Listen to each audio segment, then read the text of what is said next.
راديو إيرنا راديو إيرنا كاب كتما باريس محلالف لإرتوارن غازت إنياتا زدالو نتا راديو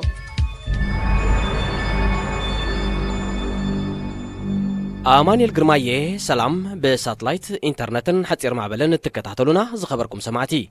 لومي ربع سالاسات قمتي كلتشعن 19 ناي ساعزي سمناين مدبات علم كميالون تتعمون مزينا تواهيدو كغربيو سناي مكتال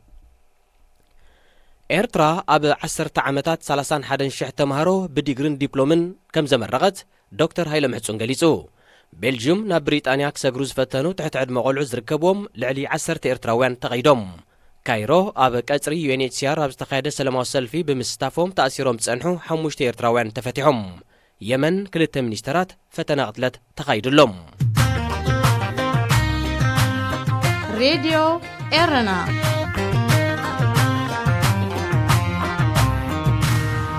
ناب زرزراتو مسن نسجر إيرترا بزنز حلفة 10 عامتات 31 شح تمهارو بديجرين دبلومن كم زمرغت فتسامي دايركتور لعلواي تمرتن مرمرن دكتور هايلم حسون قليسو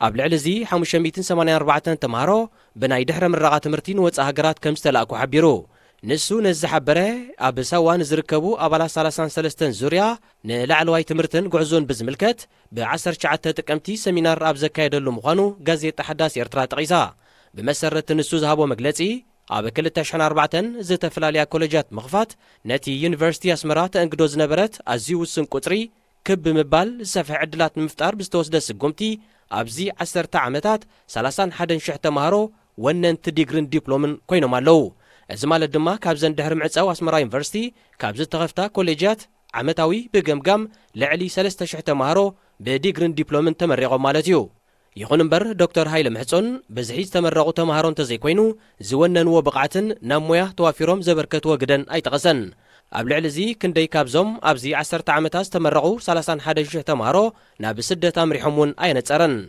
ببئوانو ناب تشاينان كالوت وصا هاجراتن ندحر مرقاس تلاكو اماي تمهارو ببزحي عقبان محتات ناب كالوت هاجرات كم سغرو كقلاح صنيو برغادر جنرال دكتور هايلم حسون مسناي 24 حدار 2018 حتى مغازيت تحداس إيرترا اب زكايدو قال مطيق اتصنح مسرح تمرتي اب زرغح زدهاب سلازخونه انفتو بزحي كتفري زدفافا كادحر مبال اب زوانزي نتزنبر علامه اب كنقيرلو نخل مدرخ ينا بصحنا زلنا از مالت دما كاب بزحي ناب عينت زفريات تكالات تمرت مقيار مالتيو كبل اتصنح كايدا عوت كم زينبره مغمغامو ايرسعن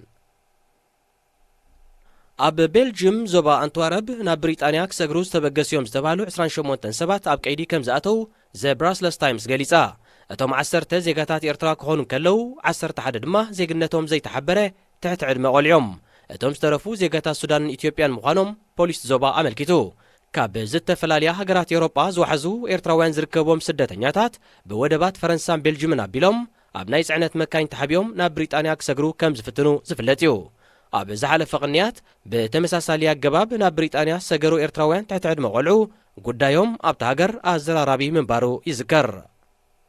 ازي كمزيل كلو بزحل فوارح اب جبصي كتما كايرو اب زركب قصري لعلواي كوميشن سدتنياتات بيت صحفه حبرات هاجرات اب زتقايده سلاماو سلفي بمستافوم كابز تأسرو 5 إيرتراوያን تمالي 19 تقمتي بوحز تفتحهم اب يمن اب لعلي كلتا منيسترات فتنا قتلت مكيادو تحبيرو منيستر وشتا قداتن مكتل قداماي منيسترن احمد المايصيري كم دما منيستر مغعزيا صالح الجبواني اب دوب يمن زوبا شباواح كتما عطاق اب زركب منبر غزوم اب مكينا نتاغوب مصواديو ب 29 تقمتي فتنا قتلت تخايدلهم كتما عطاق غيزياو منبر منغست نايتي اب سدت ابرياد زركب بريزيدنت عبد الرب منصور حديا اب لعلي منيسترات نايت منغست استقايده فتنا قتلت حلافنت زوسدلو اكال يلن بتمتقعتي اب سب زورده غدات كمزي لون تحبيرو اب لعل زوم كلتا منيسترات استقايده فتنا قتلت سالستي دحرتي اب منغو بسعودي زدقف منغست يمنن بحبرات امارات زحجزو ندوب يمن من تصال زنقساقسو مليشان سممع مختاميو تفصيمو خبركم سمعتنا زين ابزي فصيمنا لنا مسترفه تحستوتاتنا مكتالكم كتقصلو دقيمنا نعدم راديو إيرنا راديو إيرنا كاب كتما باريس محلالف لإرتوارن غازت إنياتا زدالو نتا راديو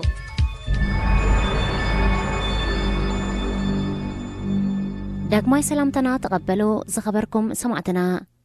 زقصل مدبنا بسناي زرقة ولد زدالو مدب عالم كميرلو يكخون سناي مكتال راديو إيرنا ناتا دمت إيرتراويان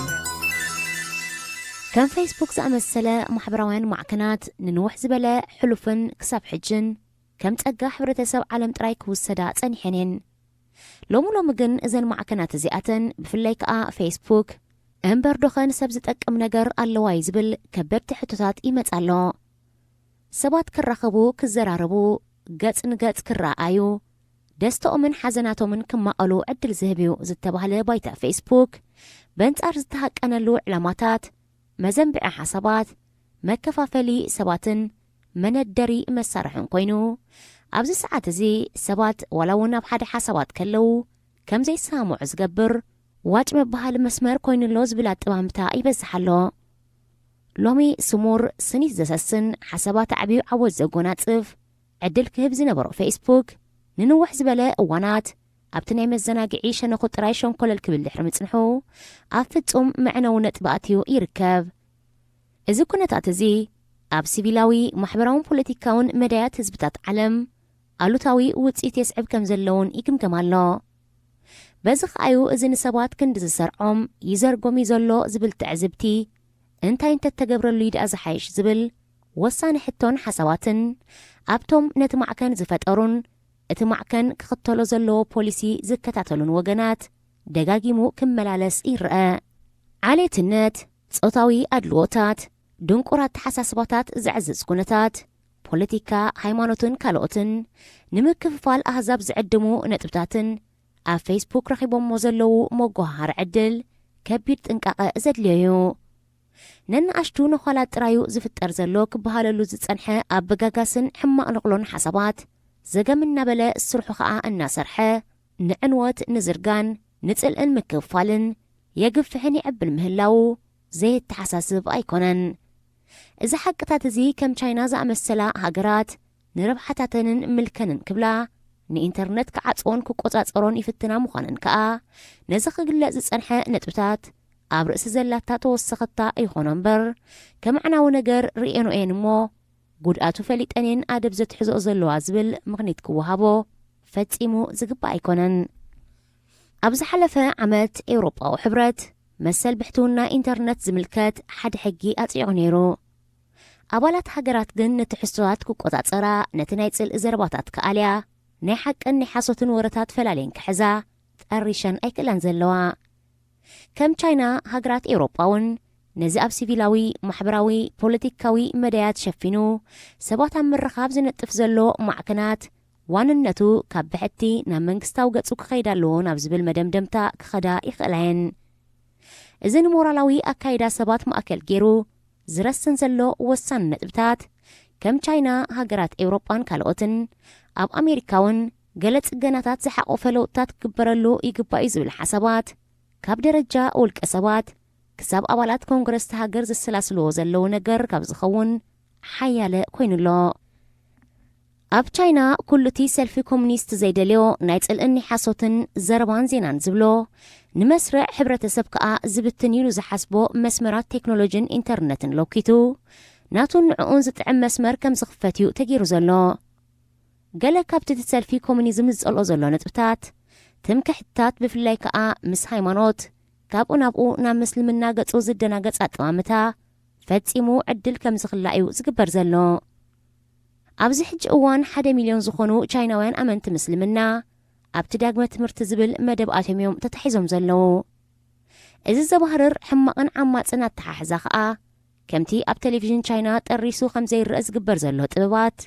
ኣብ ማሕበራዊ ማዕከናት ቻይናውን ፈጺሙ ከም ዘይርአዩ ኮይኑ ዘሎ ኣብ ቻይና ከም ኣብ ቀውዓ ዓረብ ብሰሪ ቴክኖሎጂን ኢንተርኔትን ፌስቡክን ክመጽእ ዝኽእል ዝኾነ ይኹን ሰውራን ናዕብን ዳርጋ ዝሕሰብ ኣይኮነን በንጻሩ እኳ ደኣ ማሕበራዊ ማዕከናት ዜናታት ዋላ እኳ ንሰባት መደሰቲ መፍጠሪ ሓሳባትን ኣድላይ ኣብ ዝበሃለሉ ኸኣ መጸዋውዒ ለውጢ ክኸውን እዩ ዝድለ ዝበሃል እንተኾነ ኣብ ቻይና ኣብ ክንዳሓራ ዝገብር ዘሕርር ኮይኑሎ ኣብ ምዕራብ ዓለሙን ብሓይልን ጥበብን ርእሰ ማላውያን ማዕከናት ዜና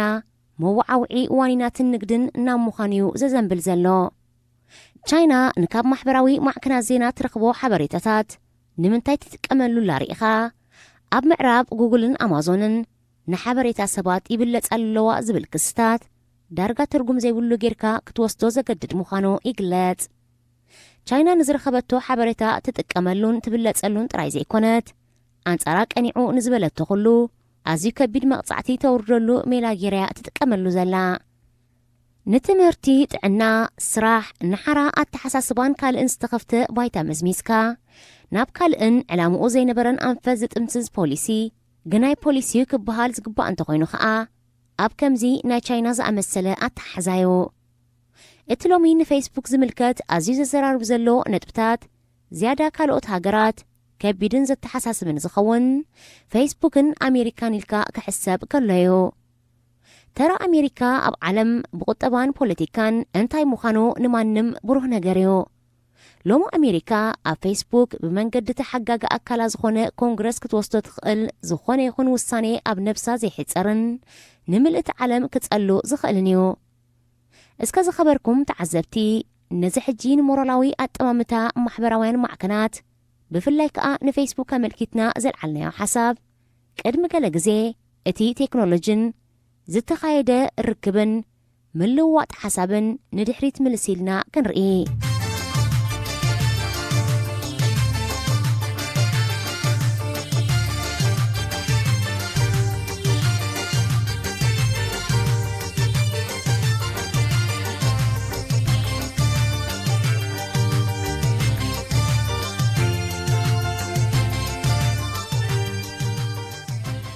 ፌስቡክ መሰሰኒ ባህታ ህይወት ወዲ ሰብ ተባሂልዩ ተማሂዙ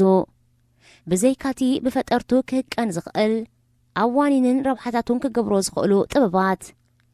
ሎሚ ኩሉ ነገር ገንዘብን ረብሓን ይዝውሮ ከም ዘሎ ዝኽወሎ ሰብ የለን እንተኾነ እዚ ሓቂ እዚ ኣብ ቦትኡ ኮይኑ ረብሓ ፌስቡክ ኣብኡ ጥራይ ዝተሓፅረዩ ምባል ኣጸጋሚ እዩ ኣብ ካልእ ነዊሕ ዝርዝር ኣብነታት ከይኣተና እኳ ብዙሓት ካባና ንፌስቡክ ምንጪ ደስታታትና መሰሰኒ ሰብኣዊ ኩነታትን ዕዮታትናን ኮይኑ ኣገልጊሉናዮ ካብኡ ሓሊፉን ነቲ ኣብ ህይወት ወሳኒ ነገር ጌርካ ዝውሰድ መጻምዲ ምርካብ ዝብል ኣምሩን ብሳላ ፌስቡክ ዓዚዝዩ እዚ እቲ ባይታ ክሳብ ክንደይ ንጽቡቕ ነገር ከገልግል ከም ዝኽእል ኣብነታት ንምሃብ እምበር ንኹሉቲ ካብኡ ክርከብ ዝኽእል ረብሓ ንምዝርዛር ኣይኮነን ሕማቕ ኣጋጣሚ ኮይኑ ግን ክፉኣት ሰባትን ፈጠርቲ ረዓድን ንፌስቡክ ንሕማቕ ኣገልግሎት ክጥቀሙሉ ተረኣዮም እዮም እዚ መንገዲ እዚ ከዓ በብእዋኑ ክበዝሕን ሓደገኛ እናኾነ ክመፅን ተረኣየሎ ስለዚ ከዓ በዚ ኩነታት እዚ ዝተሸቐለ ኣገልግሎት ወሃቢ ፌስቡክ ንጎዳእቲ ነገራት ክቆጻጸር ይመርጽ ፌስቡክ ተጓናፅን ሓሳይን ዝኾነ ትሕዝቶታት ክቆጻጸር ተወሰኽቲ 3,000 ሰባት ክቆጽር ጀሚሩ እዚ ስጉምቲ እዚ ተወሲዱ ዘሎ ከዓ ኣብ ቀረባ እዋናት ብዙሓት ፀይቂ ዝብርሆም ክፉኣት ብጽቡቕ ደቂ ሰባት ከዓ ዝሓዝኑ ሰባት ንቕትለት ዝምልከት ብዙሕ ዝሸነኻቱ ቪድዮታት ኣብ ፌስቡክ ንሰዓታት ዝኣክል ክሰቕሉ ስለ ዝጀመሩ እዮም እዞም ሓደሽቲ ሰራሕተኛታት ፌስቡክ እምበኣር ነቲ ቁፅሩ ናብ 5,000 ገጹ ዝድይብ ዘሎ ድሮ ተጻዒኑ ዘሎ ጎድኣይ ቪድዮታት ኣለሊኻ ካብቲ ገጽ ከም ዝወፅእ ምግባር እዩ ኣገልግሎት ወሃቢ ፌስቡክ ንኹሉ ተጠቃሚ ኣብ ግምት ኣቲኻ ክንደይ ዝኣክል ብኻልኢታት ዝዕቀን ጸብጻባት ከም ዝመጾ ምግማቱ ብዙሕ ዘሸግር ኣይኮነን ስለዚ ከዓ ሰባት ክፍኣት ክፍጽሙ እንተደልዮም ከም ኣብ ካልእ ዓውድታት ህይወት ኣብ ፌስቡክ እውን ከበድቲ ዕኖታት ከውርዱ ዘሎ ተኽእሎ ንእሽቶ ኣይኮነን ፌስቡክ ንኹሉ ዕዮታቱ ብዝግባእ መንገዲ ከሰላስል ብዓቕሚ ሰባቱ ጥራይ ክሽፍኖ ከም ዘይከኣል እዩ ዝሕበር ስለዚ ከዓ ንሰብ ደጊፉ ዝዓይን ንንጥፈታት ተጠቀምቲ ፌስቡክ ዝቆጻጸርን ካልእ ዘይሰብ መሳርሒታት ኣሎ ሎሚ ኣብ ዓለም ወርሓዊ ክሳብ 2 ቢልዮን ንጡፋት ተጠቀምቲ ዘለዎ ፌስቡክ ንዕዮታቱ ብኸምዚ መንገዲ ከሰላስል ምኽኣሉ ምስ ተኣምራታዊ ነገር ዝጽብጸብ እዩ ሎሚ ንፌስቡክ ውልቀ ሰባት ጥራይ ዘይኮኑ ኩለን ዓይነታት ማዕከናት ዜናን ካምፓኒታትን ከም መዘርግሒ መደባትን ኣቑሑተንን ኣገልግሎታትን ይጥቀማሉ እየን ስለዚ ከዓ ከማ ውልቀ ሰባት ኣብኣተን እውን ምስ ፌስቡክ ዝተሓዝ ጉዳያትን ዘይደቀሰ ክስታት ክህልወን ትፅቢት ዝግበረሉ ንቡር ነገር እዩ ኣብ ገለ እዋናት ፌስቡክ ንሓርነት ሰባት ከሳስብ ብምባል ዘውፅኦ ፖሊሲታት ክፉኣት ሰባት ዝያዳ ነቲ ንኾላት ክምዝምዙን ከበላሽውን ዕድል ዝኸፍት ዝብል ወቐሳታት ይመጽኡ በዚ ኸኣ ነገራት መመሊሱ ይኸፍእን ሃስያኽ ኣይበዝሕን ስለ ዘሎ እቲ ትካል ሰባት ብሓርነት ዝዕንድርሉ ዘለዉ ብቐጥታ ዝፍኖ ቪድዮታትን ካልእ ተጓናፂ ትሕዝቶታትን መግትእ ክገብረሉ ከም ዝኾነ ይእመት ኣሎ እቲ ዝኸውን ኣብ መጻኢ ክረአዩ ክሳብ እቲ ዝኸውን ግን ሰባት ልቦናን ሓላፍነትን ተኸቲሎም ንዝያዳ ድንፍዕ እምበር ናብ ምዕጻው ጸጋታት ፌስቡክ ዘምርሕ ስጉምታት ከይወስዱ ክጥንቀቑ ይግብኦም ቪድዮታት ሲትረፍ ነፍሲ ወከፍ ንጽሕፎ ቃላት ብመጠን ዘሕልፎ መልእኽትን ትርጉምን ረቂቕ ቁፅፅር ከም ዝግበረሉሲ ነስተብህሎ ዶ ንኸውን ዝብል ሕቶ ጥራይ ኣብ ኩሉ ናይ ፌስቡክ ንጥፈታትና ብዙሕ ብንቕሓት ዝተደረኸ ኣስተውሎታት ክንገብር ዘዘኻኽር ሕቶ እዩ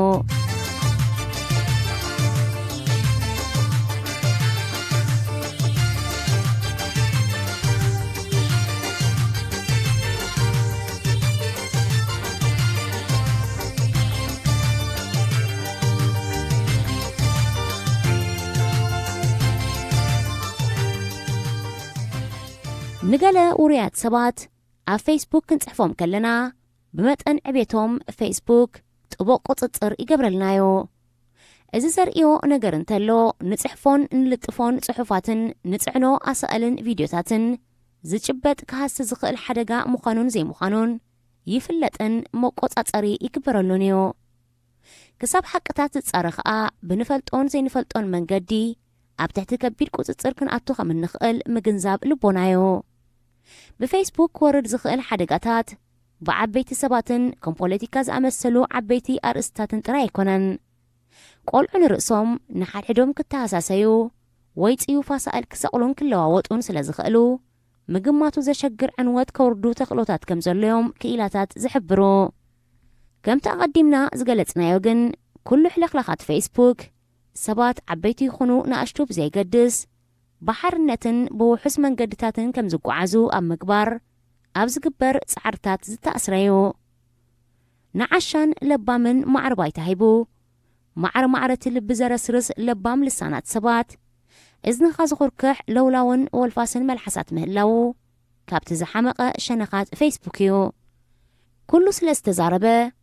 ኩሉ ስለ ዝሰኣለን ንኽልቲኡ ኸኣ መዘርግሒ ባይታ ስለ ዝረኸበን ጥራይ መሳርዕ ሕብረተሰብ ኣዝዩ ተዘሪግዩ ዝሩግ ነገር ከዓ ዕንወት እምበር ጥቕሚ ይህብን ፌስቡክ ሰባት ዝጎድኦምን ዘይጎድኦምን ነገራት ባዕላቶም ኣላልዮም ባዕላቶም ውሕስነቶም ክሕልው ምግባሩ ንባዕሉ ብዙሕ ኣዘራራቢ ነጥቢዩ ኮይኑ ዘሎ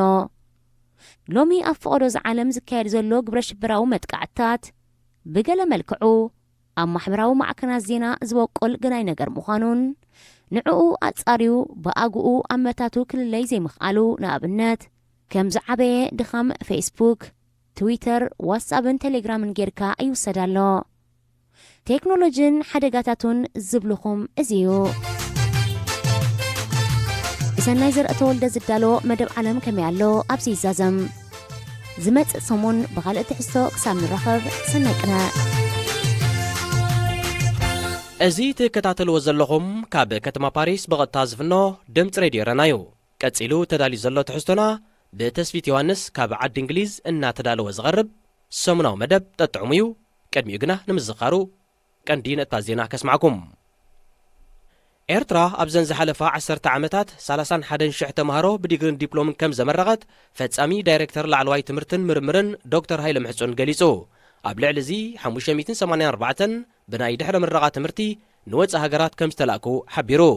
ይኹን እምበር ዶክተር ሃይለ ምሕጹን በዝሒ ዝተመረቑ ተምሃሮ እንተዘይኮይኑ ዝወነንዎ ብቕዓትን ናብ ሞያ ተዋፊሮም ዘበርከትዎ ግደን ኣይጠቐሰን ኣብ ልዕሊ እዚ ክንደይ ካብዞም ኣብዚ 10 ዓመታት ዝተመረቑ 31,000 ተምሃሮ ናብ ስደት ኣምሪሖም እውን ኣይነጸረን ኣብ ቤልጅየም ዞባ ኣንትዋረብ ናብ ብሪጣንያ ክሰግሩ ዝተበገስዮም ዝተባሃሉ 28 ሰባት ኣብ ቀይዲ ከም ዝኣተው ዘ ብራስለስ ታይምስ ገሊጻ እቶም 10 ዜጋታት ኤርትራ ክኾኑ ከለው 11 ድማ ዜግነቶም ዘይተሓበረ ትሕቲ ዕድመ ቆልዕዮም ኣብ ዝሓለፈ ወርሒ ኣብ ግብፂ ከተማ ካይሮ ኣብ ቀጽሪ ቤት ጽሕፈት ላዕለዋይ ኮሚሽን ስደተኛታት ሕቡራት ሃገራት ኣብ ዝተኻየደ ሰላማዊ ሰልፊ ብምስታፎም ካብ ዝተኣስሩ 5 ኤርትራውያን ትማሊ 29 ጥቅምቲ ብዋሕዚ ተፈቲሖም። ኣብ የመን ኣብ ልዕሊ 2 ሚኒስተራት ፈተና ቅትለት ተኻይዱ። ኣብ ልዕሊ እዞም 2 ሚኒስተራት ዝተኻየደ ፈተና ቅትለት ሳለስቲ ድሕርቲ ኣብ መንጎ ብስዑዲ ዝድገፍ መንግስቲ የመንን ብሕቡራት ኢማራት ዓረብ ዝሕገዙ ንደቡብ የመን ንምንጻል ዝንቀሳቐሱ ሚሊሻን ስምምዕ ምኽታም እዩ ተፈጺሙ። እዚ ድምፂ ሬድዮ ኤረናዮ ተጥዕሙ ምስ ሬድዮ ኤረና ኣብዚ መደብ እዚ ንማሕበራዊ ህይወት ዘንጸባርቑ ጽሑፋት፣ ግጥምታት፣ ድርሰታትን ዋዛታትን ዝቐርቡ ኮይኖም ኣብ ህይወት ንዘጋጥሙ ጸገማትን ኣፈታትሖምን ኣመለኻኽታና መዓልታዊ ህይወትና ተዘክሮታት ንእስነትን ካልእ ንኣጠማምታና ውልቃዊ ህይወትና እናንጸባረቐ ዘዘናግዕን ምኽርታት ዝልግስን መደብ እዩ። ተጥዕሙ ምስ ሬድዮ ኤረና ዝኸበረን ዝዓዘዘን ሰላምታና ተቐበሉ ፍትዋት ተኸተልቲ መደብና ከመይ ቀኒኹም? እዚ ተወትር ረቡዕ ዝቐርበልኩም መደብኩም መደብ ተጥዕሙ እዩ። ንሎሙን ከምቲ ልሙድ ንዓኹም መዘናግዕን ምህርን ዝበልና ትሕዝቶ ኣዳሊና ኣብ መደብ ሰዓትና ተረኺብና ኣለና። ክሳብ ፍጻሜ መደብና ምሳና ሓቢርኩም ብኽብሪ ክጸንሑ ዝዕድመኩም ኣዳላውን ኣቕራብን መደብ ተስፊት ዮሃንስ እየ። ሰናይ ምክትታል። إرنا هنا إذاعة إرنا الدولية.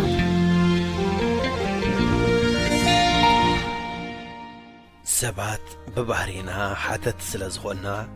እዚ እንታይ እዩ፣ ካበይ መጺኡ፣ ስለምንታይ መጺኡ፣ ንመን ብመን ዝብል ሕቶታት ኣብ መዓልታዊ ህይወትና ኣለዉ። ብሕፅር ዝበለ ፍልስፍና ኸዓ ሕቶታት ኣልዒልካ መልሲ ምንዳይ እንተ ደኣ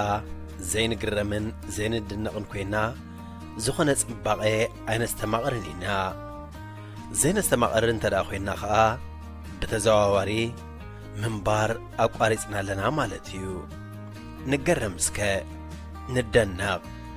ኩሉ ነገር ከዓ ከም ውህብ ኣይንውሰዶ ንበል። ንኣብነት ኣታኽልቲ ከመይ ገይሮም ይበቕሉ እንተኢልና መልሱ ቀሊል ክኸውን ይኽእል እዩ። ኣየር ብመናፊት ናይ ኣቝጽልቶም ማይን ማዕድናትን ከዓ ብሰራውሮም ገይሮም ይምገቡ እሞ ይበቕሉ። እዚ ከም ውህብ ስለ ዝወሰድናዮ ከየገርምና ይኽእል እዩ። ኪንዮ እዚ እቲ ዘገርምን ዘደንቕን ግን ከመይሉ ካብ ሓደ ህይወት ዘይብሉ ሓመድ ህይወት ዘለዋ ተኽሊ ክትበቁል ምኽኣላ እዩ። ሎሚ መብዛሕትና መንእሰያት ፍልስፍና እንክንሰምዖ ከም መስቀል ዝረአየ ሰይጣን ክንበርር ሓደ እዩ። ምኽንያቱ ፍልስፍና ማለት ኣብ ዘይጭበጥ ነገር ምህውታት ዘሎን ዘየለን ሕቶታትን ትንታነታትን ናምጻኻ ንሓንጎልካ ምንዋጽ ብሓጺሩ ከም ሓደ ዓይነ ስውር ኣብ ጸልማት ገዛ ንዘየላ ጸላም ድሞ ንምርካብ ዝገብሮ ሃሰስ መሰስ እዩ ዝብር ድኢት ሒዝና ስለ ዘለና እዩ። ብኣንጻሩ ግን ፍልስፍና ከም እንሓስብን እንመራመርን ኣብ እንወስዶም ውሳኔታትና ርትዓውያንን ሞጎታውያንን ይገብረና። ካብ ተባህለን ተለኽዐን ወረን ቤላቤላውን ሃሜንነት ገላጊሉ ብንጹር እናሓሰብናን እናተመራበርናን ናብ ትኽክለኛ መገዲ ፍልጠት ይመርሓና። ነዚ ስለ ዝተረድአ እዩ ህቡብ ናይ ርትዒ ፈላስፋን ሊቕ ስነ ቁጽርን ሬኔ ዳካርት ስለ ዝሓስብ ህልውየ ክብል ዝጸሓፈ። ኣብ ካልእ እዋን እውን ግሪኻዊ ሶቅራጦስ ዘይተመርመረት ህይወት ክትነብራ ኣይተስተህልን እያ ክብል ጨሪሑ ነይሩ እዩ። ፍላስፋ ተባዕ እዩ። ኣብ ውልቀ ሰብን ሕብረተሰብን ዝተዓዘቦ ጉጉይ መንገዲ ካብ ምንቃፉን ድሕር ኣይብልን እዩ። ከምኡ ስለ ዝኾነ እዩ ነቲ ኣብ ሓቂ ዝተሰረተ ዘቕረቦ መጽናዕትን ኣገባብ ኣተሓሳስብኡን ክብል ህይወቱ ዝብጁ። ንኣብነት ሶቅራጦስ ሓደሽቲ ኣማልኽቲ ኣምጺእካ ንኣማልኽትና ምእዛዝ ኣቢኻ ንመንእሰያት ትብርዝ ኣለኻ ዝብል ክሲ ቀሪቡሉ። ከም ፍርዲ ኸዓ ሰለስተ ኣማራጺታት ቀሪቡሉ። ቀዳማይ ኣፉ ኣኪቡ ክነብር፣ ካልኣይ ካብቲ ሃገር ክወፅእ፣ ሳልሳይ ከዓ ናይ ሞት ፍርዲ ክቕበል ሰቁራጦስ ግን ርእዮ ከም ዘይረአየ ወይ እውን ስደተኛ ኮይኑ ኣብ ካልእ ሃገር ክነበር ስለ ዘይደለየ ነታ ሳልሰይቲ ምርጫ እዩ መሪጹ ገዛኢ ስርዓተ ቁጠባ ኮይኑ ንሪኦ ኣለና ስለዚ እዞም ሎሚ ዘለዉ ውፅኢት ናይ ትማሊ ፍልስፍና ካብ ኮኑ እዞም ጽባሕ ዝመጹ ስነ ፍልጠታዊ ሓቅታት ከዓ ውፅኢት ናይ ሎሚ ፍልስፍና እዮም ፈላስፋ ልክዕ ከም ህፃን እዩ መጽናዕቲ ከም ዘመልክትዎ ሓደ ማለት እዩ ደቂ ሰባት እምበር ከይተፈለጠና ፈላስፋታት ኢና መልሲ ብዝደልዩ ዘይተመለሱ ሕቶታት ስለተኸበብና ሙሉእ ዕምርና ነዞም ሕቶታት ናይ ህይወት መልሲ ክንረኽበሎም ንቃለስ ጭሕምኻ ስለ ዝነውሐ ጸጉርኻ ስለ ዘጐተንካዮ ደቂቕ መነጸር ስለ ዝለበስካ ወይ ከዓ ጥቕስታት ፈላስፋታት ስለ ዘጽናዕካ ፈላስፋ ትኸውን ማለት ድዩ ኣይኮነን እንታይ ደኣ በቲ ዝተሓተየ ኣተረጓጉማ ፍልስፍና እኮ ናይ ምግራምን ምድናቕን መንፈስ እዩ ደራሲ ነፍሲ ሄርቤን ሃይለ ኣብታ ተጽቢት ባህጎ ትብል ፍልስፍናዊት መጽሓፉ ሰብሲ ናይ ምግራም መንፈሱን ተዳኣጥፊኡ ኣኺልዎ ናብ መቓብር ምእታው እዩ ክብል ጽሒፉ መሬት ዘይወድቕ ዘረባ ምኽንያቱ ብተምሃሩኡን ፈተውቱን ተኸቢቡ ብትብዓት ነታ መርዚ ዝሓዘት ጽዋዕ ጨሊጥዋ ሰቁራጦስ ምናልባት ካብቶም ቀዳሞት ክልተ ምርጫታት መሪጹ ነይሩ እንተዝኸውን ሎሚ ኣብ ፍልስፍና ዓለም ቦታ ይመሃለዎን ከም ማርቆስ ሲሰሮ ባሮክ ስፒኖዛ ሲግመንድ ፍሮይድ ጋሊሌይ ጋሊሌዮ ጆርዳኖ ብሩኖ ኒኮላስ ኮፐርኒክስ ወዘተ ዝበልዎም ፈላስፋታትን ስነ ፍልጠተኛታትን ነቲ ዝኣመኑሉ መትከልን ሓቅን ክብሉ ህይወቶም ኣብ ሓደጋ ዘእተው እዮም ካልኦት ኣዝዮም ብዙሓት ግዳይ ግፍዕን ተነጽሎን ኩርኩራን ዝኾኑውን ነይሮም እዮም ፈላስፋታት ንስነ ፍልጠተኛታት መንገዲዮም ዝጸርግሎም እዚ ሎሚ ከም ስነ ፍልጠት ተቐቢልናዮ ዘለና ሓቅታት ሓደ እዋን ፍልስፍና ዝነበረ እዩ ንኣብነት ኮፐርኒከስ ነቲ ምድሪ ማእከል ፀሓያዊ ስርዓት ዝብል ዝነበረ ጸኒሕ ሓሳብ ፀሓያ ማእከል ፀሓያዊ ስርዓት ብዝብል ፍልስፍና በዲህዎ ሎሚ ስነ ፍልጠት ከም ዘረጋግጾ ኮፐርኒከስ ቁኑዕ ነይሩ ኣዳም ስሚዝ ካብቶም መስረቲ ፍልስፍና ርእሰ ማልነት እዩ ሎሚ ርእሰ ማልነት ገዛኢ ስርዓተ ቁጠባ ኮይኑ ንሪኦ ኣለና ስለዚ እዞም ሎሚ ዘለዉ ውፅኢት ናይ ትማሊ ፍልስፍና ካብ ኮኑ እዞም ጽባሕ ዝመፁ ስነ ፍልጠታዊ ሓቅታት ከዓ ውፅኢት ናይ ሎሚ ፍልስፍና እዮም ፈላስፋ ልክዕ ከም ህፃን እዩ መጽናዕቲ ከም ዘመልክትዎ ሓደ ወዲ 4 ዓመት ህፃን ኣብ መዓልቲ ካብ 300 ክሳብ 400 ዝኣኽሉ ሕቶታት ይሓትት ምኽንያቱ ህፃን ብዝረኣዮ ዝድነቕ ሕቶ ክሓትት ዘይሓፍር ኮታስ ዝተሰምዖ ብትብዓት እዩ ዝድሕድሖ ፈላስፋውን ልክዕ ከምኡ እዩ እቲ ዘጉሂ ኣብ ህፃንነትና ፈላስፋታት ኮይንና ከነብቅዕ ዕድመ እናደለብና ኣብ እንኸደሉ እዋን ምግራምና እናነከየ ንዓለም ከዓ ምጸገማታ ከም ውህብቲ እናተቐበልናያ ንኸይድ እሞ ካብ ናይ ፍልስፍና ሜዳ ጠቕሊልና ንወፅእ ምናልባት ተስሕቕ ትኸውን እዝከረኒ ወዲ 5-6 ዓመት ኣብ ዝነበርኩሉ እዋን እታ ካብ ኩሉ ትገርመንን ተጨንቐንን ዝነበረት ዝናብ እንታይ ኮይኑ ይዘንብ እትብል ሕቶ እያ ነይራ በቲ ናይ ሽዑ ትንታነይ እንታይ መልሲ ሂበላ መስለኩም ኣብ ሰማይ ኣምላኽ ነቲ ዓባይ ቡንብኡ ምስ ከፈታ ማይ ናብ ምድሪ ጃሕጃሕ እናበለ ይመጽእ በቃ ዓቕመይ ጸንቂቐ ኣውሪዳ ደይበ ተፈላሲፈ ነዛ መልሲ ረኺበ ብርግጽ ከዓ ዓጊበላ ሎሚ ድሕሪ 10ታት ዓመታት እቲ ሽዑ ዝነበረ ሓታትን ተመራማርን ባህሪ ብፍጹም ከም ዘጥፋእክዎ ይፍለጠኒ ኣሎ ምናልባት ዶ ንዓለምን ጸገማታን ከም ውሁብ ስለ ዝወሰድክዎ ኸውን ፍልስፍና ሕብስቲያ ይህበካን እዩ ዝብል ብሂል ኣሎ ፈላስፋ ኮይንካ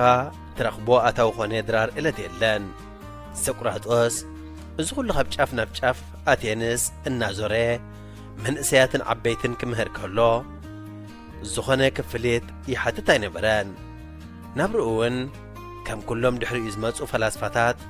دخنت زسنين يرو إذا غيكون يترفن مستبعلت بيتو زنتيبه وقحس أبحازة جغاج أمز نبرا جن كل نجر ديو باعتاون بجنزبن كلك عزلوا حتى تطيوات من لاسكا جدن ديو جنزب زاد اللي أي مثلاً غريقاوي فلسفة بلاتو نهيوت زجدس نجرات أبسلست مدبيو زخفلهم نيرو قدام أي مدب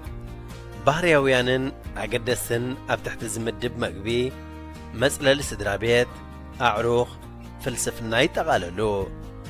أبكال أي مدب بحرياون جنكا زي أقدستي كم عبي مچو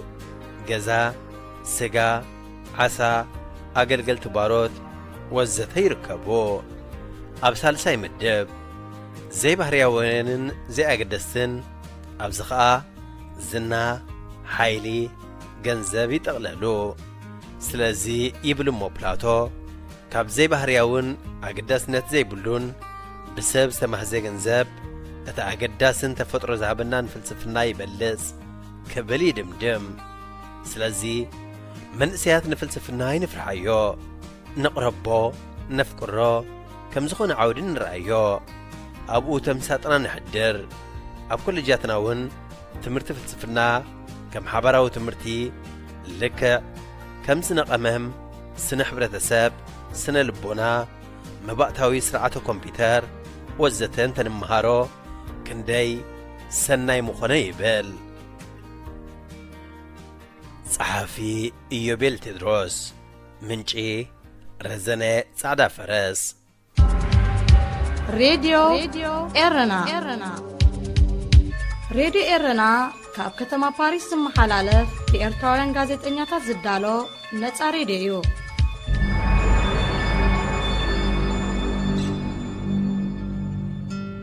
تحوقيس كان منبار صحافي عود منقست آب تمالي دهر سلسة ورعي مست باكستاناوي تراغيبنا حدان هيوت بغز استماغراف غاناوون تنصبيرنا مسيو كل تيوم نتقبابلو بفلسفنا نابرانا نبابران ما تنتاتي تنكفها مسيومني نزاب واحد فلسفنا تقوساق إلا زخرمت نفسيكا مساسي جوما اتا أفغاناوي فولي سبايو تساني حوشة نبونا فتلة نتا أفدق فلسفنا كم زغبلا رحيوا ناي بحر لوط مقبارن أب هيوت زلكا رأيا مغيارن عب فل اللي علوام ناي بحر لوط مقبار أقداس أكال لوط اكوان تغوني عب زلاقنا يكونن ناي بحر لوط مقبار كاب حماق أمل ويلم دي كان ناقفة كان نابكونو عنفت حدث قمت غوصنا كان خاليو نتابلع الهيوت كاب نويحة حسكاز تختل كان رأياقن بسحيك إيرانيو أتياب هيوت زعبية زلاز بحال نهيوت تريقلو منتسر مغيار ويكا الرأياخا مغياريو الرأياخا غيركا قرار الجيم شيفتينا نبلو كتزلل انت زيكيلكا بزوح لو تغتقبر زكا لا يكونن أبرئسي أخاها أتي باكستاناوي نحاقوس عملكيتو كم زغبل حسابو فسيسو نحاقوس بزملكتكا كاب نفسي جميركا يقار الديتي تسانيحنا كم زنت غيره أبزنت بزيحه كم زنت رخيبه حقوسين نابلنا إنا تقانينا عبينا عوات ناب حقوس كم زو السدنبر حقوس ناب عوات كم زو السد زنقرنا سباي تراقبان اتزعب يجيغانا نحقوس كم حادو خيركا قابيركا ويسريحكا توزحو ناي مودات هاو تسيث مرعينا ايو اتمخاد نبعلو اتمقبار نبعلو اتمسرح نبعلو بحقوس كقبار كم زلو فتصم زنقعناينا حقوس زبهال كتبزحو تخيل كنت كتويل بون حقوس تصبيخات رخبو نقر يكونن ሓጎስ እቲ እትኾነን እትነብሮን እዩ ብድሕሪ ዘን ክልተ ዝተኣሳሰራ ዘረባስ ብዙሕ ኣሰላሲለ ከም ወዮ ዝበልዎ እዩ ንሽግር ሽግር ዝገብሮ ብዓብኡ ኣረኣእያና እዩ ኣረኣእያና ብምቕያር ጥራሕ ዝፎኩስ ወይ እውን ድምፅማፁ ዝጠፍእ ሽግር ምልእ እዩ ኣረኣእያና ብምቕያር ዝብፃሕ ሕልሚ እውን ከምኡ በሽበሽ እዩ ኣረኣእያና እንተቐይርናስ ክንህብትም ክንምርዖ ዲግሪ ክንፅዕን ስራሕ ክንሕዝ ከይተጸበና ኣብቲ ዘለናዮን በቲ ዘለናን ክንሕጐስ ንኽእል ኢና ይከኣል እዩ ንምሕጓስ ምህብታም ኣየድልን እዩ ንምሕጓስ ከም ኣፍሪቃ ተላዒልካ ናብ ኤውሮጳ ምምጻእ ኣየድልን እዩ ንምሕጓስ ኣፍቃሪ ምርካብ ኣየድልየካን እዩ ሓጐስ ኣብ ቦታን ሰብን ኣይኮነን ካባና ካብ ውሽጥና ብፍላይ ከዓ ኣብ ህይወት ካብ ዘለና ረኣያ ዝምንጭ እዩ መብዛሕቲና ንሓጐስ ኣብ ዘይቦትኡ ክንደልዮን ሓደ መዓልቲ ክንረኽቦ ምዃንናን ኣሚንና እናተቓለስናን ኢና መዋእልና ሓሊፍናዮ ሓጐስ ግን መንገዲ እምበር መዕለቢ ኣይኮነን ሓጐስ ኣብ ጫፍ ናይታ ጎቦ ዝርከብ ዋንጫ ኣይኮነን ከምኡ መሲሉና ብዙሓት ዘየድልዩና ጎቦታት ሓኺርና ኢና ትጽዕር ትዕወት ሽዑ ትሕጐስ ዝብል መስርዕ ግዜያዊ ዕጋበት ጥራሕ ዝፈጥር ባዶሽ እዩ ሓጐስ ሕጂ እዩ ሓጐስ ንኹልቲ ንገብሮ ብሓጐስ ምግባር እዩ ኣብዘ ዘለናዮን በቲ ዘለናን ንተሓጐስ ሬድዮ ኤረና ናጻ ድምፂ ኤርትራውያን ሬድዮ ኤረና ናጻ ድምፂ ኤርትራውያን ናይ ኣቦ ሕሱም ሰብ ጸላእ መድሃኒቱ ምስ ተውዓሉ ኸይተኸፍተ ተኸትም ህይወቱ ክሳብ ዝኸይድ ናብ ሓመዱ መዋእል ዘይትቕየር ሓንቲያ መንገዱ ናይ ኣቦይ እናበለ ክሳብ ሞቱ ድቃስ ዝስእነላ ንሰያ ዓወቱ ናይ ኣቦይ እናበለ መንገዲ ብኡ ይኽተል ተመንን ተነይሩ ይኾነሉ ገበል ወርሽ ኣቦኡ ይቕበል ኣቦኡ ዝነበረ ይንበር ዓለም ዝፈልጦ ወላ ምስ ኣበስኡ ይቀበር ኩሉ ቕኑዕዩ ብሓሳቡ ሕቶ የብሉ ርእቶ ኸምሰቡ ናይ ኣቦ ሕሱም ከይተስተውዕል ኣእምሮኻ ዝግስም እንታይ ስለምንታይ ኣበይ ክሓተሉ ረኺበዮ እንዲ ዝብል ነቲ ዝንየእተሉ ኣእምርኡ ትሕዝዩ በቲ ዝተቓነዮ ኣተሓሳስባ ምውራስዩ ፈለማ ዝርእዮ ከይመራመር ከይህንደስ ነብሱ ክዓወት ካብታ ፈለማ ዝፈለጣ ከይተኣለየ መወት ናይ ኣቦ ሕሱም ፈውሲ ዝተሳእኖ ሓንጎል ወድ ሰብ ዝገበረ ዕዋኖ ሰናይ ምስራሕ እውን እንተ ዘይጸኒሓቶ ካብ መንገዲ ብኡ ምውፃእ የለን ከቶ ሓው ከም ገለ መንገዲ እንተ ዘይስዒቡ ጽሉእ ይኸውን ብሕዋቱ ተኻዒቡ እንሆ ኸዓ ሎሚ ክሳብ ዛለይ ጥሎሚ ከይተበራበረ ኻብ ዘደንቆሮ ሕልሚ ናይ ኣቦ ንመናሃቦ እናበለ ኩሉ ስዕቦ ተስፊት ዮሃንስ ጥሪ 2019 ሬድዮ ኤረና ናጻ ድምፂ ኤርትራውያን ሬድዮ ኤረና ናጻ ድምፂ ኤርትራውያን ቤትካ ይትሕደግ እቲ ምንባር እቲ ፍቕሪ እቲ ሓዳር ክብድ ምስ በለካ በርቲዕካ ምንባር ይርኢካ ዶ የለኹን ክትወድቕ ክትንስእ ሕርበት ድማ ብለካ ክትፈቱ ክትጸልእ سمعن حوي اتا نخبرك يا زنعقتك مسنعك تخبرك زبل بهل كي حباب لك هل خايت جمر مس جزاء رأسخا اتم نويح ادميا فقر زلو زي حلفو خي مسلك ناتق انزو بتعقستن عقلن مسجر وون قلو رأيهم لومي استرحيهم ينبرو نسخاون لومي قد إمكالو مسجدل تمرتي زفلتأتكوا تفتين كاز سجر بعد خيتك أجلا نايم فللا يدول معركو خب نبي إنا تنغس كاي زبربر بيت كاي تحدق حوي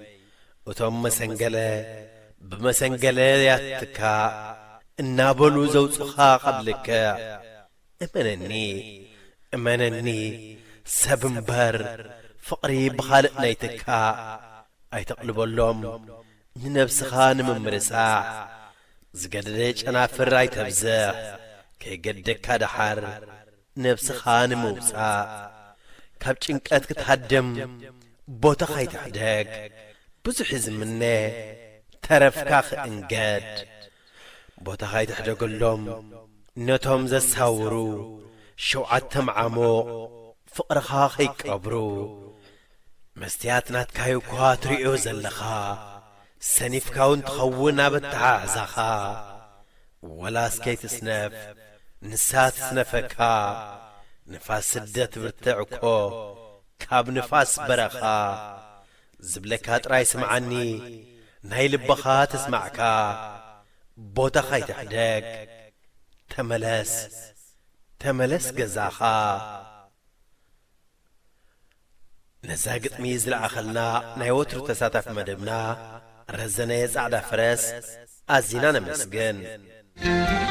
إرنا هنا إذاعة إرنا الدولية. فتوات تغطلت مدبنا بزقرمنا لكم تحسوا عاقبكم تزانيكم كتكونوا تسفنا قبرنا نايلم تحسنا أبزازي من لنا أب مدبنا زلكم رؤيتي يخون نغفيتا ويون كقربلكم تللي وصحفات مزلو بتلمون دادراشانا نابريدي إرنا @gmail.com وي ريدي إرنا @yahoo.com لكم لأخلنا كبتحنايو بتوسخونا فيسبوك تسفيت يوهانس بموبال أبنايم الاختصاص انك تقدفوا لي كم تقولوا كزغاخركم دالي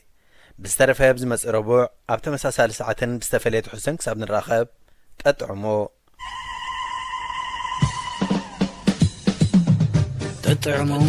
مس راديو رنا